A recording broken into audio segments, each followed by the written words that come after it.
Number 5. Ted Bundy. Ted Bundy was a notorious serial killer in the 1970s who was responsible for the rape and murder of several women in several states in the USA. Bundy's victims resembled his college girlfriend who broke up with him. He often raped his victims before beating them to death. It is unknown to the exact number of women Bundy killed, but he was connected to at least 36 murders. His charm and intelligence made him something of a celebrity. Bundy was killed by an electric chair in 1989. Number 4.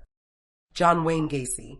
John Wayne Gacy is a U.S. serial killer who was found guilty of killing 33 young males, burying most of them under his home. Gacy faced an abusive childhood due to his sexuality. His drunken father would often beat him and his siblings with a razor strap, as well as his mother. Gacy would then grow up to become a notorious serial killer. He would often lure his victims with the promise of construction work and then capture and sexually assault his victims before strangling them with a rope. He would often commit these crimes while dressed up as Pogo with the Clown.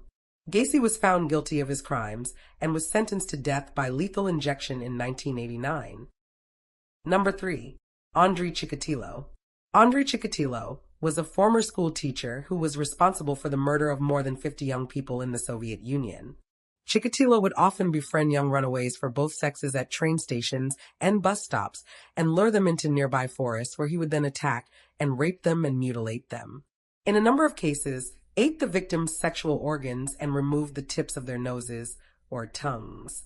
In total, Chikatilo claimed the lives of 56 people sentenced to death by a shot to the back of the head in 1994. Number 2. Tommy Lynn Sells. Tommy Lynn Sells is an American serial killer who is accountable for at least 70 murders. He is considered one of the most dangerous offenders in Texas. His most notable murder involved the brutal killing of 13-year-old Katie Harris, who he stabbed 16 times while she was asleep at her home. Sells only left one survivor, and that was 10-year-old Crystal Shills, who was sleeping over at her friend Katie Harris's house. Sells, who was sleeping on the top bunk on that horrifying night, witnessed her friend's throat being slit. He then reached over to Searles and cut her neck. Searles played dead in the pool of her blood until Searles had gone and then ran to her neighbor's house for help. Tom Waylon Searles was caught as a result and was sentenced to death by lethal injection in 2014. Number 1. Pedro Alonso Lopez. Pedro Alonso Lopez, aka the Monster of the Andes, is a convicted Colombian serial killer who is estimated to have murdered more than Lopez had a rough upbringing growing up in a world of poverty and political violence. His father was murdered before he was born, and his mother kicked him out at the age of 8, forcing him to fend for himself in the streets. He was arrested in his mid-teens for stealing cars. He ended up serving time behind bars where he was brutally gang raped. Lopez killed each of his assailants in retaliation and was released in 1978. Following his release, it is estimated that Lopez killed at least 100 girls from various tribes. Though it is impossible to predict how many lives Lopez took in total, it is predicted to more than 300. In late 1980, Lopez was convicted of multiple counts of murder.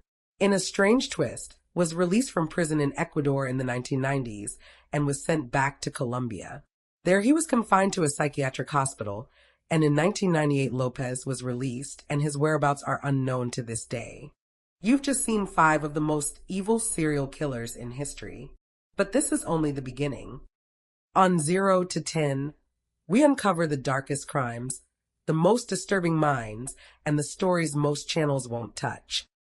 If this video kept you watching, make sure to subscribe and turn on notifications, because the next story might be even more terrifying.